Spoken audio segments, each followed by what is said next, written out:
Hello दोस्तों, आज हम बात करेंगे उस टॉपिक के बारे में जो आजकल पूरी दुनिया में आग की तरह फैली है और रोज़ वो वर्ड सुनते होंगे, वैक्सीन। जी हाँ, आज हम बात करेंगे कि वैक्सीन क्या है, यह कैसे बनती है और भारत में कितनी कोरोना वैक्सीन बनाई गई। सो आप लोग इस वीडियो को अंत तक देखिए और वीडियो पसंद आए तो वीडियो को लाइक कर दीजिएगा और हमारे चैनल को सब्सक्राइब कर दीजिए। तो वीडियो शुरू करते हैं। What is vaccine? एक वैक्सीन आपके शरीर को किसी बीमारी, संक्रमण या वायरस से लड़ने के लिए तैयार करती है।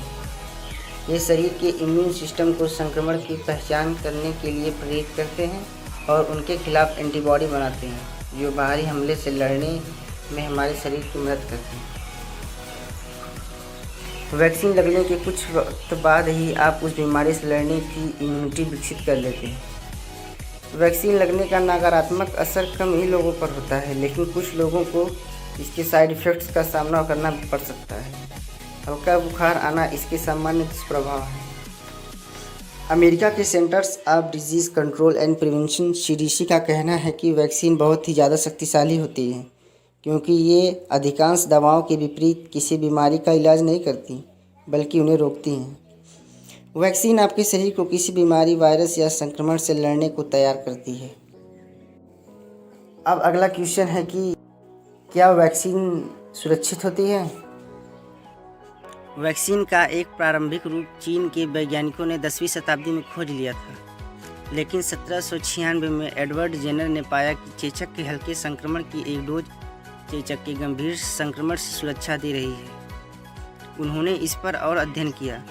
उन्होंने अपने इस सिद्धांत का परीक्षण भी किया और उनके निष्कर्षों को 2 साल बाद प्रकाशित किया गया। तभी वैक्सीन शब्द की उत्पत्ति हुई।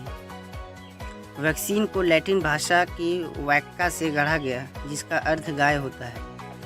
वैक्सीन को आधुनिक दुनिया की सबसे बड़ी चिकित्सकीय उपलब्धियों में से एक माना जाता है। WHO के अनुसार वैक्सीन की वजह से हर साल करीब 20 से 30 लाख लोगों की जान बच पाती है। CDC का कहना है कि बाजार में लाए जाने से पहले वैक्सीन की गंभीरता से जांच की जाती है। पहले प्रयोगशालाओं में और फिर जानवरों पर इनका परीक्षण किया जाता है।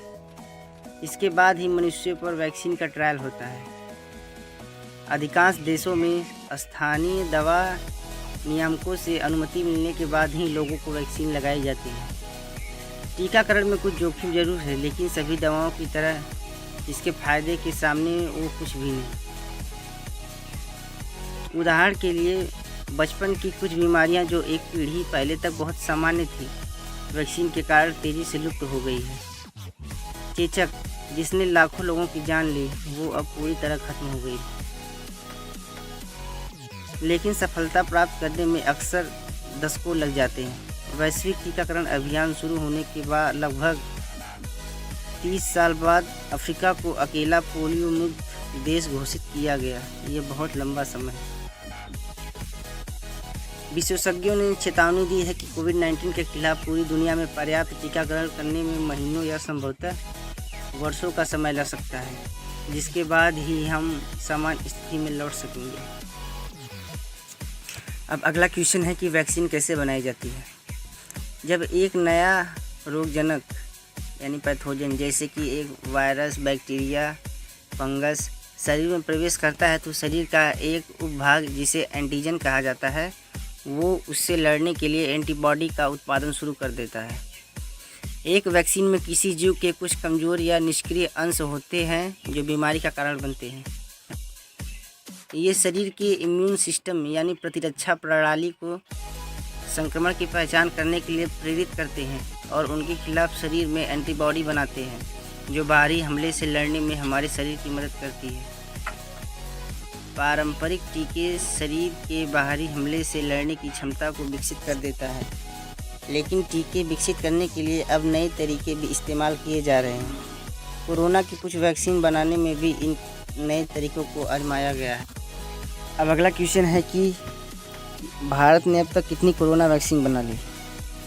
भारत में अब तक 3 कोरोना वैक्सीन बन चुकी है। इसमें पहला है ऑक्सफोर्ड एस्ट्राजेनेका, जो भारत में कोविशील्ड नाम से सीरम इंस्टीट्यूट ऑफ इंडिया में बन रही है। एक है Sputnik V Russian made vaccine. और जो तीसरी वैक्सीन है वो भारत बायोटेक द्वारा भारत के स्वदेशी कोविड-19 कोवैक्सीन को ICMR Indian council of medical research और NIV national institute of virology के सहयोग में डेवलप किया गया है।